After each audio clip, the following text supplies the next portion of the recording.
So dear students, today we will discuss another important function of data link layer which we have to study, which is media access control. Error കൺട്രോളും flow കൺട്രോളും വിശദമായി നമ്മൾ കണ്ടു.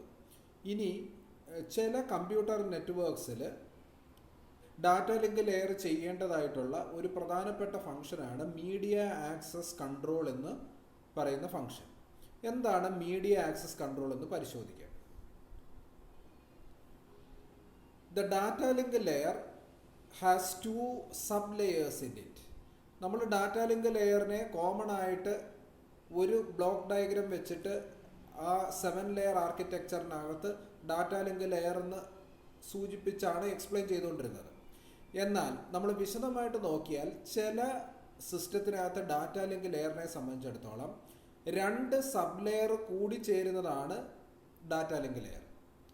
Upper layer data link control, lower layer multiple access resolution അഥവാ MAC sub layer എന്നും പറയും. Media access control sub layer എന്നും പറയും. അപ്പോൾ ഡാറ്റ ലിങ്ക് കൺട്രോളും മീഡിയ ആക്സസ് റെസല്യൂഷൻ അഥവാ media access control MAC MAC sub layer എന്നുള്ള 2 സബ് ലെയേഴ്സാണ് ഡാറ്റ ലിങ്ക് ലെയറിലുള്ളത്. അതിൽ ഈ യെല്ലോ കളറിൽ കാണിച്ചിരിക്കുന്ന media access resolution sub layer ആണ് ഈ മൾട്ടിപ്പിൾ ആക്സസ് കൺട്രോൾ എന്ന് പറയുന്ന ഫംഗ്ഷൻ പെർഫോം ചെയ്യുന്നത്. നമ്മൾ ഇതുവരെ പഠിച്ച എറർ കൺട്രോളും ഫ്ലോ കൺട്രോളും ഡാറ്റ ലിങ്ക് കൺട്രോൾ എന്ന് പറയുന്ന അപ്പർ സബ് ലെയർ ആണ് ഡാറ്റ ലിങ്ക് ലെയറിനകത്ത് പെർഫോം ചെയ്യുന്നത്. അപ്പോൾ എന്തിനാണ് multiple access resolution sub layer ചില സിസ്റ്റത്തിനകത്തെ ഡാറ്റ ലിങ്ക് ലെയറിൽ ഉള്ളത്? ഇതാണ് ആദ്യം വിശദീകരിക്കുന്നത്. നിങ്ങൾക്കറിയാം, ഒരു കമ്പ്യൂട്ടർ നെറ്റ്വർക്കിനെ സംബന്ധിച്ചിടത്തോളം പല സ്റ്റേഷൻസ് ആ നെറ്റ്വർക്കിലുണ്ട്. പല ടോപ്പോളജീസും ഈ ഒരു കോമൺ ചാനൽ ആണ് കമ്പ്യൂട്ടർസ് തമ്മിൽ കണക്ട് ചെയ്യാനായിട്ട് ഉപയോഗിക്കുന്നത്. ഇപ്പോൾ കമ്പ്യൂട്ടർ തമ്മിലുള്ള ഡാറ്റ കമ്മ്യൂണിക്കേഷൻ നടക്കുമ്പോൾ കോമൺ ആയിട്ടുള്ള ചാനൽ ഷെയർ ചെയ്ത് ഈ ചാനലിലേക്ക് കമ്പ്യൂട്ടറുകൾ കണക്ട് ചെയ്യുന്ന തരത്തിലുള്ള കമ്പ്യൂട്ടർ നെറ്റ്വർക്ക്സ് നിങ്ങൾ കണ്ടിട്ടുണ്ട്. ഉദാഹരണമായിട്ട് ബസ് ടോപ്പോളജിയിൽ ഒരു കോമൺ ആയിട്ടുള്ള ബാക്ക് ബോൺ കേബിളിലേക്ക് മറ്റ് പല സ്റ്റേഷൻസും കണക്ട് ചെയ്യുന്നതായിട്ട് നിങ്ങൾ കണ്ടിട്ടുണ്ട്. അപ്പോൾ 4 സിസ്റ്റംസ് ഉണ്ടെന്ന് വെച്ചോ. Computer A, computer B, computer C, computer D. ഈ 4 കമ്പ്യൂട്ടർ അടങ്ങുന്ന ഒരു ചെറിയ ബസ് ടോപ്പോളജി ഫോളോ ചെയ്യുന്ന കമ്പ്യൂട്ടർ നെറ്റ്വർക്ക് ഉദാഹരണമായിട്ട് എടുക്കുക. കമ്പ്യൂട്ടർ എ കമ്പ്യൂട്ടർ ഡിയിലേക്ക് ഡാറ്റ അയക്കുമ്പോൾ ബാക്ക് ബോൺ കേബിളിലൂടെ ഈ ഡാറ്റ സഞ്ചരിക്കും എന്ന് പറഞ്ഞാൽ സിഗ്നൽ സഞ്ചരിക്കും. ഇനി കമ്പ്യൂട്ടർ ബി ഡിയിലേക്ക് ഡാറ്റ അയക്കുമ്പോഴും ഇതേ കോമൺ ബാക്ക് ബോൺ കേബിളിലൂടെയാണ് സഞ്ചരിച്ച് പോകേണ്ടത്. അങ്ങനെ വരുമ്പോൾ ഒരു പ്രശ്നമുണ്ട്. എയും ബിയും ഒരുമിച്ച് ഡിയിലേക്ക് ഡാറ്റ സെൻഡ് ചെയ്യാനായിട്ട് റെഡിയായി. അവർക്ക് 2 പേർക്കും ഒരുമിച്ച് ഡാറ്റ സെൻഡ് ചെയ്യാൻ ഒക്കുമോ? അങ്ങനെ ഡാറ്റ സെൻഡ് ചെയ്യുകയാണെങ്കിൽ ഈ 2 ഡാറ്റ സിഗ്നൽസും കൂടെ കൊളൈഡ് ചെയ്ത് നഷ്ടപ്പെടാനുള്ള ചാൻസ് ഇല്ലേ എന്ന് ചോദിച്ചാൽ ഉത്തരം ഉണ്ട് എന്നാണ്. അപ്പോൾ ഈ കോമൺ ചാനൽ ഷെയർ ചെയ്യുന്ന കമ്പ്യൂട്ടറുകളെ സംബന്ധിച്ചിടത്തോളം ഒരു ഡിസിപ്ലിൻ, ഒരു സിസ്റ്റം ഉണ്ടായിരിക്കണം. എപ്പോഴെങ്കിലും ഒരാൾക്ക് ഡാറ്റ അയക്കണമെന്നുണ്ടെങ്കിൽ മറ്റുള്ളവരോട് തൽക്കാലം നിങ്ങൾ വെയിറ്റ് ചെയ്യുക, എനിക്കാണ് ഇപ്പോൾ ഡാറ്റ അയക്കേണ്ടത്, ഞാനാണ് ഈ കോമൺ ചാനൽ ഉപയോഗിക്കാൻ പോകുന്നത് എന്ന് പറയുകയും ആ സ്റ്റേഷൻ ഡാറ്റ അയച്ച് തീരുന്നിടം വരെ മറ്റുള്ളവർ ട്രാൻസ്മിഷൻ നടത്തുന്നതിൽ നിന്ന് റിഫ്രെയിൻ ചെയ്ത് നിൽക്കുകയും വേണം. അതുപോലെ അടുത്ത സ്റ്റേഷൻ റെഡിയായി അതാണ് ഡാറ്റ ട്രാൻസ്മിറ്റ് ചെയ്യാനായിട്ട് റെഡിയാകുമ്പോൾ ബാക്കിയുള്ള സ്റ്റേഷൻസ് എല്ലാം തന്നെ വെയിറ്റ് ചെയ്യണം. ഇങ്ങനെയുള്ള ഒരു ഡിസിപ്ലിൻ അഥവാ ഒരു സിസ്റ്റം ഈ കോമൺ ചാനൽ ഷെയർ ചെയ്ത നെറ്റ്വർക്കിൽ ആവശ്യമാണ്. അപ്പോൾ അതാണ് മീഡിയ ആക്സസ് സബ് ലെയർ ചെയ്യുന്നത്. മീഡിയ എന്ന് പറഞ്ഞാൽ ട്രാൻസ്മിഷൻ മീഡിയയെ ആർക്ക് ആ സമയത്ത് ആക്സസ് ചെയ്യാന്ന് പറഞ്ഞാൽ ഉപയോഗിക്കാം എന്നുള്ളതാണ്. അത് യൂസ് ചെയ്ത് അതിൻ്റെ ആ ട്രാൻസ്മിഷൻ മീഡിയയുടെ ഹോൾ ബാൻഡ് വിഡ്ത്ത് യൂട്ടിലൈസ് ചെയ്ത് ഡാറ്റ അയക്കാനോ അല്ലെങ്കിൽ ഡാറ്റ റിസീവ് ചെയ്യാനോ ആ പോയിന്റ് ഓഫ് ടൈമിൽ ആർക്ക് സാധിക്കും എന്ന് തീരുമാനിക്കുന്ന ഒരു പ്രോട്ടോക്കോള് വേണ്ടതായിട്ടുണ്ട് എല്ലാ മെഷീനിലും. ആ പ്രോട്ടോക്കോൾ എല്ലാ മെഷീനിലും ഇരുന്നെങ്കിൽ മാത്രമേ കമ്പ്യൂട്ടറുകളെല്ലാം ഡാറ്റ ട്രാൻസ്മിറ്റ് ചെയ്യാൻ റെഡി ആയെങ്കിലും ആ പ്രോട്ടോക്കോളിൻ്റെ അനുമതി കിട്ടിയെങ്കിലേ ഡാറ്റ ട്രാൻസ്മിഷൻ നടക്കൂ ബാക്ക് ബോൺ കേബിളിലേക്ക്. അല്ലെങ്കിൽ ബാക്ക് ബോൺ കേബിളിൽ നിന്ന് ഡാറ്റ സെൻസ് ചെയ്തെടുക്കുകയാണ്, റിസീവ് ചെയ്യാൻ എടുക്കുമ്പോൾ മറ്റുള്ള സ്റ്റേഷൻസിനെ സംബന്ധിച്ചിടത്തോളം അതിനെ കൺട്രോൾ ചെയ്യണമെങ്കിൽ ഈ പ്രോട്ടോക്കോളെ ഒക്കൂ.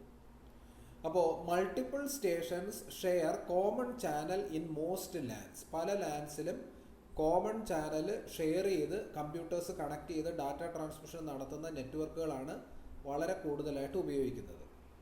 അപ്പോൾ അവിടെ എന്ത് സംഭവിക്കുന്നു എന്ന് ചോദിച്ചു കഴിഞ്ഞാൽ, it is A multi point or A broadcast network. ഈ ബസ് ടോപ്പോളജി ഒരു ബ്രോഡ്കാസ്റ്റ് നെറ്റ്വർക്കാണ്, അല്ലെങ്കിൽ മൾട്ടി പോയിന്റ് നെറ്റ്വർക്ക്. അതായത് കോമൺ ചാനൽ ഷെയർ ചെയ്ത് ഉപയോഗിക്കുന്ന നെറ്റ്വർക്കുകളെയാണ് മൾട്ടി പോയിന്റ് അഥവാ ബ്രോഡ്കാസ്റ്റ് നെറ്റ്വർക്ക് എന്ന് നിങ്ങൾ പഠിച്ചിട്ടുണ്ട്. അങ്ങനെ ഒരു ബസ് ടോപ്പോളജി ഫോളോ ചെയ്യുന്ന നെറ്റ്വർക്കിനകത്തെ കമ്പ്യൂട്ടേഴ്സുകളെല്ലാം ഒരേ ചാനൽ തന്നെ ഉപയോഗിക്കുന്ന ആൾക്കാരാണ്. അപ്പോൾ ഈ ചാനലിനെ നിയന്ത്രിക്കാനായിട്ട് ഒരാൾ വേണം, ഒരു പ്രോട്ടോക്കോൾ വേണം. The lower sub layer of the data link layer is responsible for sharing this single channel among the requested computers. ഇപ്പോൾ 4 കമ്പ്യൂട്ടർ ഒരു എക്സാമ്പിളായിട്ട് എടുത്താൽ ഈ 4 കമ്പ്യൂട്ടറുകളെയും ടേൺ വെച്ചിട്ട് ഈ ചാനലിൻ്റെ ആക്സസ് കൊടുക്കുകയും അല്ലെങ്കിൽ ചാനലിൻ്റെ ആക്സസ് കൊടുക്കാതിരിക്കുകയും ചെയ്യുന്ന ഒരു നിയന്ത്രണം ചെയ്യുന്ന ഒരു സബ് ലെയറും അതിൻ്റെ പ്രോട്ടോക്കോളും വേണം. അതാണ് മാക് സബ് ലെയർ അഥവാ media access resolution sub layer എന്ന് പറയുന്നത്. It resolves access to the shared media. ഈ ഷെയർ ചെയ്യപ്പെടുന്ന മീഡിയയിലേക്കുള്ള ആക്സസ് കൺട്രോൾ ചെയ്യുന്ന ആളാണ് ഇത്. അപ്പോൾ ആ പ്രോട്ടോക്കോൾസ് എങ്ങനെയൊക്കെ രീതിയിൽ വർക്ക് ചെയ്യാം?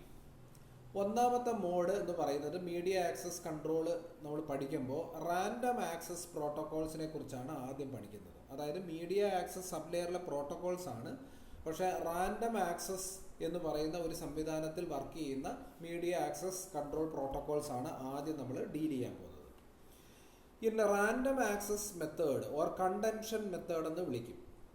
No station is superior to another station and none is assigned the control over the another. ഒരു കമ്പ്യൂട്ടർ നെറ്റ്വർക്കിലെ എല്ലാ കമ്പ്യൂട്ടറും തുല്യ അധികാരമുള്ളവരാണ് ഡാറ്റ ട്രാൻസ്മിറ്റ് ചെയ്യാനും റിസീവ് ചെയ്യാനും. അങ്ങനെയാണെങ്കിൽ ആ നെറ്റ്വർക്കിനെ സംബന്ധിച്ചിടത്തോളം ഒറ്റ ഒരു കമ്പ്യൂട്ടർ പോലും മറ്റൊരു കമ്പ്യൂട്ടറേക്കായി സുപ്പീരിയർ ആണെന്ന് ക്ലെയിം ചെയ്യാൻ ഒക്കത്തില്ല. അപ്പോൾ ഈ റാൻഡം ആക്സസ് മെത്തേഡ്സ് അഥവാ പ്രോട്ടോക്കോൾസ് ഇംപ്ലിമെൻറ്റ് ചെയ്യുന്നത് ഈ തരത്തിലുള്ള കമ്പ്യൂട്ടർ നെറ്റ്വർക്കിലാണ്. അതായത് എല്ലാവരും ഈക്വലായിട്ട് പവറുള്ള കമ്പ്യൂട്ടേഴ്സ് അടങ്ങുന്ന computer network. No station permits or does not permit another station to send.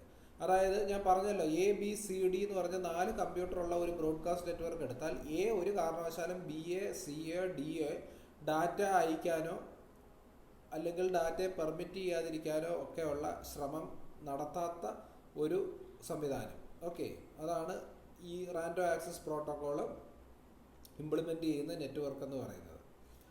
At each instant, a station that has data to send uses a procedure defined by the protocol to make a decision on whether or not to send. അതത് സ്റ്റേഷനാണ് ഓരോ ഇൻസ്റ്റൻറ്റിലും ഓരോ നിമിഷത്തിലും അതത് സ്റ്റേഷനാണ് തീരുമാനിക്കുന്നത് അതിന് data send ചെയ്യാനുണ്ടോ. ഉണ്ടെങ്കിൽ ഒരു പ്രൊസീജിയർ അത് ഉപയോഗിക്കും. ഈ റാൻഡം ആക്സസ് പ്രോട്ടോക്കോൾ ഒരു പ്രൊസീജിയർ ഉപയോഗിച്ചായിരിക്കും ഈ സ്റ്റേഷനിലേക്ക് ഡാറ്റ അയക്കണോ വേണ്ടയോ എന്ന് തീരുമാനിക്കുന്നത്. അല്ലാതെ മറ്റൊരു കമ്പ്യൂട്ടറിൻ്റെ തീരുമാനത്തിനെ വെയിറ്റ് ചെയ്തതല്ല ഒരു കമ്പ്യൂട്ടർ ഈ റാൻഡം ആക്സസ് മെത്തേഡ് ഇംപ്ലിമെൻറ്റ് ചെയ്യുന്ന നെറ്റ്വർക്കിനകത്ത് ഡാറ്റ അയക്കുന്നത്. So this decision depends on the state of the medium. അപ്പോൾ പലപ്പോഴും ഈ ഡിസിഷൻ എടുക്കുന്നതെന്ന് പറഞ്ഞു കഴിഞ്ഞാൽ ആ ചാനലിൻ്റെ സ്റ്റേറ്റിനെ, അല്ലാതെ മറ്റ് കമ്പ്യൂട്ടറിനെ ആശ്രയിച്ചല്ല. ചാനൽ എന്ന് പറഞ്ഞാൽ കോമൺ ആയിട്ട് ഷെയർ ചെയ്യപ്പെടുന്ന ആ ചാനലിനെ സെൻസ് ചെയ്യാനായിട്ട് എല്ലാ സ്റ്റേഷൻസിനും കഴിയും. ആ സ്റ്റേഷൻസിന് ഈ ചാനലിനെ സെൻസ് ചെയ്ത് ആ ചാനൽ ഇപ്പോൾ ഉപയോഗിച്ചുകൊണ്ടിരിക്കുകയാണോ മറ്റാരെങ്കിലും, അതോ ഇപ്പോൾ ആരും ഉപയോഗിക്കാതെ ഫ്രീ ആണോ ഈ കോമൺ ചാനൽ എന്ന് സെൻസ് ചെയ്യാനായിട്ടുള്ള കഴിവ് ഈ സ്റ്റേഷൻസിനെല്ലാം ഉണ്ട്. അപ്പോൾ നമ്മൾ പറയും ബിസി ഓർ ഐഡിൽ. ഐഡിൽ എന്ന് പറഞ്ഞാൽ ആരും ആ ചാനൽ വഴി ഇപ്പോൾ ഡാറ്റ ട്രാൻസ്മിഷൻ നടത്തുന്നില്ല. ബിസി എന്ന് പറഞ്ഞാൽ ഇപ്പോൾ ആ സ്റ്റേഷൻ വഴി മറ്റേതോ സിസ്റ്റംസ് തമ്മിലുള്ള ഡാറ്റ കമ്മ്യൂണിക്കേഷൻ നടന്നുകൊണ്ടിരിക്കുകയാണ് എന്ന് സെൻസ് ചെയ്യാൻ കഴിയും ഈ പറയുന്ന ബ്രോഡ്കാസ്റ്റ് നെറ്റ്വർക്കിലെ റാൻഡം ആക്സസ് മെത്തേഡ് ഉപയോഗിക്കുന്ന എല്ലാ കമ്പ്യൂട്ടറിനും. Each station can transmit whether it desires after testing the state of the medium. Transmission മീഡിയത്തെ സെൻസ് ചെയ്ത് നോക്കും. സെൻസ് ചെയ്തിട്ട് ഇപ്പോൾ അതിനകത്ത് ഐഡിലാണെന്നുണ്ടെങ്കിൽ ഈ പറയുന്ന കമ്പ്യൂട്ടറിന് ഡാറ്റ അയക്കാൻ ഒക്കും എന്നൊരു തീരുമാനം എടുക്കും.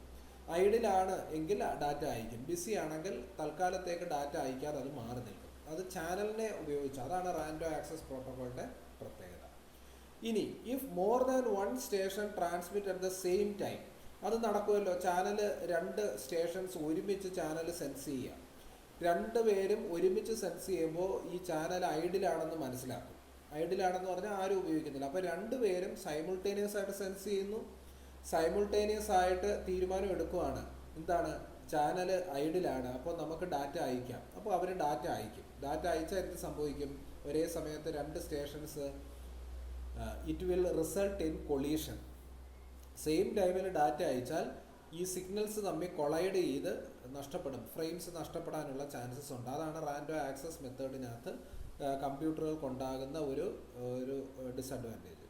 To avoid access conflict or to resolve it when it happens each station follows a procedure. അപ്പോൾ റാൻഡം ആക്സസ് പ്രോട്ടോകോൾ എന്ത് ചെയ്യുന്നു വെച്ച് കഴിഞ്ഞാൽ, ഇങ്ങനെ ഒരു കൊളീഷൻ സംഭവിച്ചൊരു ഫ്രെയിം നഷ്ടപ്പെട്ട് കഴിഞ്ഞാൽ അത് ഒരു പ്രൊസീജിയർ ഉപയോഗിക്കും. അതായത് ഈ ഫ്രെയിം, നഷ്ടപ്പെട്ട ഫ്രെയിമിനെ വീണ്ടും ഡെസ്റ്റിനേഷനിലേക്ക് എത്തിക്കണമല്ലോ. അതെങ്ങനെയാണ് എത്തിക്കുന്നതെന്നുള്ളത് ഈ റാൻഡം ആക്സസ് പ്രോട്ടോകോൾ ഡിഫൈൻ ചെയ്യുന്ന ഒരു മെത്തേഡ് ഉപയോഗിച്ചാണ് ഈ കൊളീഷൻ സംഭവിച്ച് നഷ്ടപ്പെടുന്ന ഫ്രെയിംസിനെ റീട്രാൻസ്മിറ്റ് ചെയ്യുന്നത്. അതാണ് നമ്മൾ ഇനി പഠിക്കാൻ പോകുന്ന റാൻഡം ആക്സസ് പ്രോട്ടോകോളിനകത്ത് ഡീറ്റെയിൽഡ് ആയിട്ട് കാണാൻ പോകുന്നത്. അപ്പോൾ റാൻഡം ആക്സസ് മെത്തേഡ് എന്ന് പറഞ്ഞാൽ റാൻഡം ആക്സസ് പ്രോട്ടോകോൾസ് ഉപയോഗിച്ച് മാക് സബ് ലെയറിൽ നമ്മളുടെ മീഡിയ ആക്സസ് നടത്താനൊക്കും. അല്ലെങ്കിൽ ട്രാൻസ്മിഷൻ മീഡിയയുടെ ആക്സസിനെ കൺട്രോൾ ചെയ്യാൻ റാൻഡം ആക്സസ് മെത്തേഡ് ഉപയോഗിച്ച്, റാൻഡം ആക്സസ് പ്രോട്ടോകോൾ ഉപയോഗിച്ച് ചെയ്യാം. അവിടുത്തെ പ്രത്യേകത എല്ലാ സ്റ്റേഷൻസും ഒരുപോലെയാണ്. ഏത് സ്റ്റേഷനും ഡാറ്റ വെച്ച് റെഡി ആവുകയാണെങ്കിൽ ഡാറ്റ അയക്കാനൊക്കും. പക്ഷേ അത് ചാനൽ സെൻസ് ചെയ്യും. ഐഡിലാണോ ബിസിയാണോ, ബിസി ആണെങ്കിൽ അയക്കത്തില്ല, ഐഡിലാണെന്നുണ്ടെങ്കിൽ അയക്കും. പക്ഷേ അവിടെ വരാവുന്ന ഒരു പ്രാക്ടിക്കൽ ഡിഫിക്കൽട്ടി, ഒരേ സമയത്ത് 2 സ്റ്റേഷൻസ് ചാനൽ ഐഡിലാണെന്ന് പരിശോധിച്ച് കഴിഞ്ഞാൽ 2 പേരും ഡാറ്റ അയക്കും. 2 പേരും ഒരേ സമയത്ത് ഡാറ്റ അയച്ചാൽ അത് തമ്മിൽ കൊളൈഡ് ചെയ്ത് നഷ്ടപ്പെടും. കൊളൈഡ് ചെയ്ത് നഷ്ടപ്പെടുകയാണെങ്കിൽ ഈ നഷ്ടപ്പെട്ട ഫ്രെയിം വീണ്ടും സെൻറ്റർ റിസീവറിലേക്ക് എത്തിക്കാനുള്ള ഒരു സ്റ്റെപ്പ്, ഒരു പ്രൊസീജിയർ ഉപയോഗിച്ച് സെൻഡിങ് സ്റ്റേഷൻ ഉപയോഗിക്കും. അത് റാൻഡം ആക്സസ് പ്രോട്ടോകോൾ ഉപയോഗിച്ചാണ്. അപ്പോൾ ഈ ഡയഗ്രാം നിങ്ങൾ നോക്കി, ഒരു ബ്രോഡ്കാസ്റ്റ് നെറ്റ്വർക്ക് അഥവാ പോയിന്റ് ടു പോയിന്റ് നെറ്റ്വർക്കാണ് ലെഫ്റ്റ് സൈഡിൽ കാണിച്ചിരിക്കുന്നത്.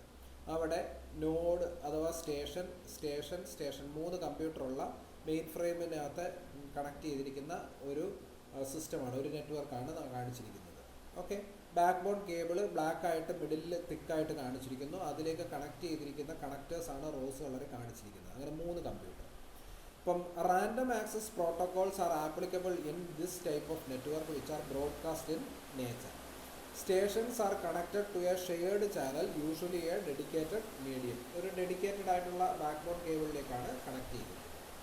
ഇപ്പോൾ റാൻഡം ആക്സസ് പ്രോട്ടോകോളിൽ ആദ്യം നമുക്ക് പഠിക്കാനുള്ള പ്രോട്ടോകോൾ അലോഹ എന്നു പേരുള്ള ഒരു പ്രോട്ടോകോളാണ്. അപ്പോൾ ALOHA is a random access protocol used in the media access resolution sub layer of data link layer. മനസ്സിലായല്ലോ? ഡാറ്റ ലിങ്ക് ലെയറിലെ മീഡിയ ആക്സസ് കൺട്രോൾ സബ് ലെയറിനകത്ത് ഒരു റാൻഡം ആക്സസ് മെത്തേഡ് അഥവാ പ്രോട്ടോകോളാണ് ALOHA. ALOHA is an earlier method. പഴയ കാലത്ത് define ചെയ്ത ഒരു മെത്തേഡാണ് അലോഹ. ഒരു ഏർലി 70s യൂണിവേഴ്സിറ്റി ഓഫ് ഹവായിൽ ഇത് ഡെവലപ്പ് ചെയ്യുന്നത്. It was designed for wireless LAN. വയറില്ലാത്ത ലാനിനകത്ത് ആണ് ചെയ്യുന്നത്. വയറില്ലാത്ത ലാനിലും ഒന്നിൽ കൂടുതൽ സ്റ്റേഷൻസ് ട്രാൻസ്മിറ്റ് ചെയ്യാമല്ലോ, പിന്നെ വയർലെസ് ലാനുള്ള ഏരിയയിൽ. അപ്പോൾ അവിടെയും കൊളീഷൻ വരാനുള്ള ചാൻസസും ഉണ്ട്. അപ്പോൾ വയർലെസ് ലാനിന് വേണ്ടി ഡിസൈൻ ചെയ്തതാണ് ഈ അലോഹ.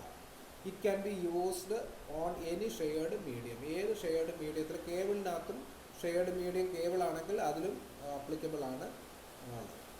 അപ്പോൾ അലോഹയിൽ ഒന്നാമത് നമ്മൾ പഠിക്കാനുള്ളത് പ്യുവർ അലോഹയാണ്. Pure ALOHA is a variety of ALOHA protocol which is a random access protocol.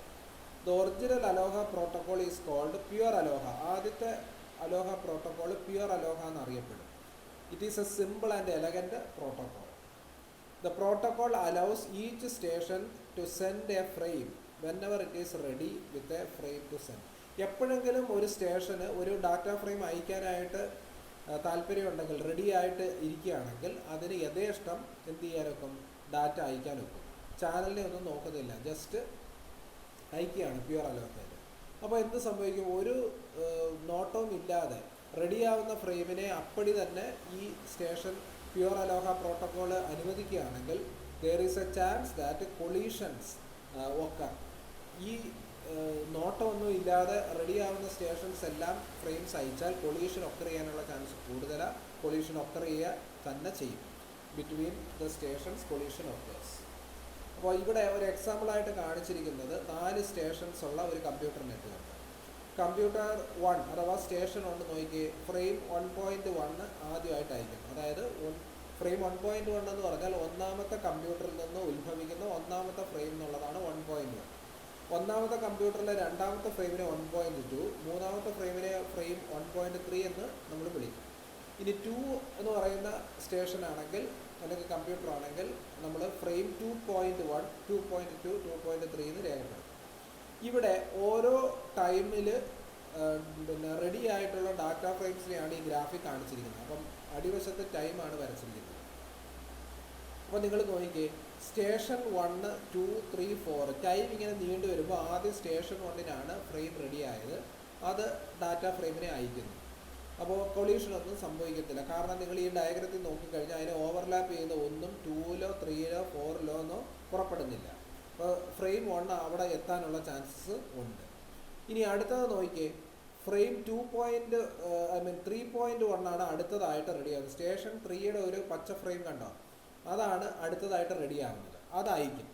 അത് അയച്ച് ആ ഫ്രെയിം കംപ്ലീറ്റ് ആയിട്ട് അയച്ച് തീരുന്നതിന് മുമ്പ് തന്നെ സ്റ്റേഷൻ 2 എന്ത് സംഭവിക്കും, ഫ്രെയിം അയക്കാൻ തുടങ്ങും. നിങ്ങൾ നോക്കിയേ, 2.1 എവിടെ വെച്ചാണ് തുടങ്ങുന്നത്, ഫ്രെയിം 3.1 അയച്ച് തീർന്നില്ല. അതിന് മുമ്പ് തന്നെ ഫ്രെയിം 2.1 2-ൻ്റെ ഫ്രെയിം റെഡി ആയതിനെ അപ്പടി ട്രാൻസ്മിഷൻ മീഡിയത്തിലേക്ക് തള്ളിവിടും. അപ്പോൾ എന്ത് സംഭവിക്കാനുള്ള ചാൻസ് ഉണ്ട്, ഫ്രെയിം 3.1-ഉം ഫ്രെയിം 2.1-ഉം കൊളൈഡ് ചെയ്ത് നഷ്ടപ്പെടാനുള്ള ചാൻസ് ഉണ്ട്. സിമിലർ ആണ് ഫ്രെയിം 4.1-ഉം ഫ്രെയിം 1.2-ഉം. കണ്ട, സ്റ്റേഷൻ 1-ഉം സ്റ്റേഷൻ 4-ൻ്റെയും ഫ്രെയിംസ്, മഞ്ഞ ഫ്രെയിമും ഒരു റോസ് കളറുള്ള ഫ്രെയിമും കാണിച്ചിരിക്കുന്നത്. അതും നിങ്ങൾ ശരിക്കും നിങ്ങൾ വരായിട്ട് നോക്കിക്കഴിഞ്ഞാൽ ഓവർലാപ്പ് ചെയ്യും. കണ്ടോ, അപ്പോൾ ഈ ആഷ് കളറിൽ കാണിച്ചിരിക്കുന്ന ഭാഗത്താണ് ഓവർലാപ്പിംഗ് നടക്കുന്നത്. ആ 4 ഫ്രെയിമും എന്ത് സംഭവിക്കുമെന്നറിയാം, കൊളൈഡ് ചെയ്ത് നഷ്ടപ്പെടും, ഡെസ്റ്റിനേഷനിൽ എത്തത്തില്ല. ഇനി നിങ്ങൾ ഇങ്ങോട്ട് വരുമ്പോൾ ഫ്രെയിം 2.2 വരുന്നുണ്ടോ, ഫ്രെയിം 2.2 ഏകദേശം റിസീവറിലേക്ക് എത്തിക്കൊണ്ടിരിക്കുകയാണ്. അപ്പോഴാണ് അത് തീരുന്നതിന് മുമ്പ് തന്നെ ഫ്രെയിം 4.2 സ്റ്റേഷൻ 4 അയക്കുന്നത്. അപ്പോൾ എന്ത് സംഭവിക്കും, ഫ്രെയിം 2.2-ഉം ഫ്രെയിം 4.2-ഉം നഷ്ടപ്പെട്ടു പോകും. അപ്പോൾ ഫൈനലി ഒരു ഫ്രെയിമും കൂടെ ഇതിൽ നിന്ന് അയക്കുന്നതായിട്ട് ഡയഗ്രത്തിൽ കാണിക്കുന്നു, സ്റ്റേഷൻ 3-യുടെ ഫ്രെയിം 3.2. അപ്പോൾ നിങ്ങൾക്ക് ഡെസ്റ്റിനേഷനിൽ ഏതൊക്കെ ഫ്രെയിം എത്തിക്കാണും ആക്യുറേറ്റ് ആയിട്ടെന്ന് ചോദിച്ചാൽ ഫ്രെയിം 1.1 ഓവർലാപ്പിംഗ് ഇല്ലേ, ആദ്യത്തെ സ്റ്റേഷനിലെ ഫസ്റ്റ് ഫ്രെയിം. അതുപോലെ സ്റ്റേഷൻ 3-യുടെ ലാസ്റ്റ് ഫ്രെയിം, അതായത് ഫ്രെയിം 3.2-ഉം കൊളീഷൻ ഇല്ല. നിങ്ങൾ ആ ടൈം ആക്സസ് ഒന്ന് താഴോട്ട് വരച്ച് നോക്കിയേ, ഒന്നുമില്ല. അതുകൊണ്ട് ഫ്രെയിം 1.1-ഉം ഫ്രെയിം 3.2-ഉം ഡെസ്റ്റിനേഷനിൽ എത്തിച്ചേരും. ഓക്കെ, ബാക്കിയുള്ള ഫ്രെയിംസ് എല്ലാം കൊളൈഡ് ചെയ്ത് നഷ്ടപ്പെടും. അതാണ് ഈ അലോഹയുടെ കേസിലുള്ളത്. അപ്പോൾ there are a total 8 frames used. 8 ഫ്രെയിമാണ് അയക്കപ്പെട്ടത്, പക്ഷേ only 2 frames reach the destination. ഏതൊക്കെയാണ്, 1.1 ഫ്രം 1 ആൻഡ് 3.2 ഫ്രം സ്റ്റേഷൻ 3. ഇത് രണ്ടും മാത്രമേ എത്തൂ. ബാക്കി എല്ലാ ഫ്രെയിംസും തന്നെ കൊളൈഡ് ചെയ്ത് പോകും. Because multiple frames are in contention for the shared channel. അപ്പോൾ ഈ ഷെയർഡ് ചാനലിനകത്തൂടെ മൾട്ടിപ്പിൾ സ്റ്റേഷൻസ് ഒരേ സമയത്ത് പ്യുവർ അലോഹയുടെ നിയന്ത്രണമൊന്നും ഇല്ലാതെ അയക്കുന്നത് കൊണ്ട് കൊളൈഡ് ചെയ്ത് പോകും. അപ്പോൾ എങ്ങനെയാണ് പ്യുവർ അലോഹ ഈ കൊളീഷൻ പ്രോബ്ലത്തെ ടാക്കിൾ ചെയ്യുന്നത്? അങ്ങനെ കൂടെ ചെയ്താലല്ലേ ആ മീഡിയ ആക്സസ് കൺട്രോൾ പൂർത്തീകരിക്കും. അപ്പോൾ the sender need to resend the frames that has been destroyed during the transmission. അപ്പോൾ ഈ നഷ്ടപ്പെട്ട ഫ്രെയിംസ് എല്ലാം വീണ്ടും റീസെൻഡ് ചെയ്യേണ്ടതായിട്ട് വരും സെൻഡറിന്. അതിനുവേണ്ടി pure ALOHA relies on acknowledgements from the receiver. അപ്പോൾ ഈ സെൻഡർ സെൻഡ് ചെയ്ത് ഡെസ്റ്റിനേഷനിലേക്ക് എത്തുന്ന ഫ്രെയിംസിൻ്റെ എല്ലാ അക്നോളജ്മെൻറ്റും തിരിച്ച് എവിടെ എത്തും, ഈ സെൻഡറിലേക്ക് എത്തും. അങ്ങനെ അക്നോളജ്മെൻറ്റ് ലഭിക്കാത്ത പിന്നെ ഒരു നിശ്ചിത സമയത്തേക്ക് എത്തിക്കാത്ത സെൻഡറിനെ സംബന്ധിച്ചിടത്തോളം ആ ഫ്രെയിം നഷ്ടപ്പെട്ടു എന്ന് കരുതി അത് റീ ട്രാൻസ്മിഷൻ നടത്തും. ഇതാണ് പ്യുവർ അലോഹയുടെ കേസിൽ. അപ്പോൾ when a station sends a frame, it expects the receiver to send an acknowledgement. If the acknowledgement does not arrive After a time period, the station assumes that the frame is lost or the acknowledgement is lost and it will do the retransmission. അപ്പോൾ retransmission നടത്തണമെങ്കിൽ എന്ത് ചെയ്യണമെന്ന് ചോദിച്ചു കഴിഞ്ഞാൽ the pure ALOHA guarantees each station to wait a random amount of time before retransmitting the frame. ഈ റീട്രാൻസ്മിഷന് വേണ്ടി ready ആവുമെങ്കിൽ കൂടി ഇത് ഒരു റാൻഡം ഓർഡറല്ല. കാരണം പല പല സ്റ്റേഷൻസിനും ഇതുപോലെ ഫ്രെയിംസ് നഷ്ടപ്പെട്ടു. അവരെല്ലാം എന്ത് ചെയ്യും? അവരെല്ലാം ഈ അക്നോളജ്മെന്റ് കിട്ടാത്ത ഒരു കേസ് വരുമ്പോൾ ഒരേ സമയത്ത് വീണ്ടും സെൻഡ് ചെയ്യാതിരിക്കാൻ വേണ്ടി ഈ അക്നോളജ്മെന്റ് കിട്ടാത്ത ഫ്രെയിംസുകളെല്ലാം വീണ്ടും റീട്രാൻസ്മിറ്റ് ചെയ്യേണ്ടുന്നത് ഒരു റാൻഡം എമൗണ്ട് ഓഫ് ടൈം ഓരോ സ്റ്റേഷനും ചൂസ് ചെയ്യും. ഇപ്പോൾ 10 നാനോ സെക്കൻഡാണ് സ്റ്റേഷൻ 1 റീട്രാൻസ്മിഷന് മുമ്പ് ഉപയോഗിക്കുന്നതെങ്കിൽ 7 നാനോ സെക്കൻഡാണ് 2, 6 നാനോ സെക്കൻഡാണ് 3, അല്ലെങ്കിൽ 3 നാനോ സെക്കൻഡാണ് 4. ഇങ്ങനെ റാൻഡം എമൗണ്ട് ഓഫ് ടൈം കഴിഞ്ഞിട്ട് മാത്രമേ റീട്രാൻസ്മിഷൻ ആരംഭിക്കുകയുള്ളൂ. അതിന് തീരുമാനം എടുത്തു കഴിഞ്ഞു എന്തായാലും അയച്ചു വെക്കുന്നു, പക്ഷേ അത് random amount of time wait ചെയ്തിട്ടേ അയക്കൂ. This randomness will help to avoid more collision. കൂടുതൽ കൊളീഷൻ അവോയ്ഡ് ചെയ്യാനായിട്ട് ഈ റാൻഡംനെസ് ഇല്ലെങ്കിൽ എന്ത് ചെയ്യും? ഇപ്പോൾ 2 ഫ്രെയിം അല്ലേ ഡെസ്റ്റിനേഷൻ എത്തുള്ളൂ, 8 എണ്ണം അയച്ചത്, 6 എണ്ണം നഷ്ടപ്പെട്ടല്ലോ. ഈ 6 എണ്ണം ആരുടെയാണെന്ന് നിങ്ങൾക്കറിയാം. ഈ 6 പേര് ഒരുമിച്ച് വീണ്ടും ട്രാൻസ്മിറ്റ് ചെയ്താൽ വീണ്ടും കൊളീഷൻ വരുമല്ലോ. അതുകൊണ്ടാണ് random amount of time wait ചെയ്തിട്ട് സെൻഡർ സെൻഡ് ചെയ്യുന്നത്. അപ്പോൾ pure ALOHA has a second method to prevent the congestion with retransmitted frames. After a maximum number of transmission attempts a station must give up and try later. ഇപ്പോൾ പലപ്പോഴും എന്ത് ചെയ്യുമെന്ന് പറഞ്ഞാൽ ഈ retransmission ഒരു random amount of time കഴിഞ്ഞിട്ട് വീണ്ടും നടത്തും. അപ്പോൾ അതും അക്നോളജ്മെന്റ് നഷ്ടപ്പെട്ടു പോയി. അങ്ങനെ 3-4 പ്രാവശ്യം ചെയ്തു കഴിഞ്ഞാൽ പിന്നെ ഒരു നിശ്ചിത സമയത്തേക്ക് മാറി നിൽക്കും. ഓക്കെ, ഈ റാൻഡം എമൗണ്ട് ഓഫ് ടൈം അല്ല, ഒരു 3 മിനിറ്റിലേക്ക് വെയിറ്റ് ചെയ്തിട്ട് പിന്നെ ട്രാൻസ്മിഷൻ നടക്കും, നാനോ സെക്കൻഡ് അല്ല. അതും ഒരു മെത്തേഡാണ് പ്യുവർ അലോഹ ചെയ്യുന്നത്. അടുത്തത് സ്ലോട്ടഡ് അലോഹ അടുത്ത ക്ലാസ്.